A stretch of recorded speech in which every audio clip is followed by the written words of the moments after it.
Baghmare hospital में दांतों की बीमारी से जुड़े हर तरह का किया जाता है इलाज, जिसके माहिर oral and maxillofacial surgeon doctor शान करीमी करेंगे आपका उम्मीद से भरपूर इलाज। तो आज ही विजिट कीजिए बाघमारे मल्टी स्पेशलिटी हॉस्पिटल, सकाफरोजा सरकारी उर्दू स्कूल नंबर 4 के पास।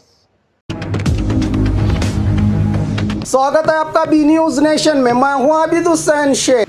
बीजापुर जिले में महसूस किए गए ज़लज़ले के झटके। बीजापुर जिला सिंदगी में सुबह सवेरे 4:30 से 5:20 के दरमियान लगभग 7 बार ज़लज़ले के हल्के से झटके महसूस हुए हैं। इन झटकों को महसूस किए लोग डर के मारे घरों से बाहर निकलकर आंगन में अपना वक्त बिताया, जिससे सार्वजनिकों में डर का माहौल बना हुआ है। अभी तक सरकारी तौर पर इसकी पुष्टि नहीं की गई।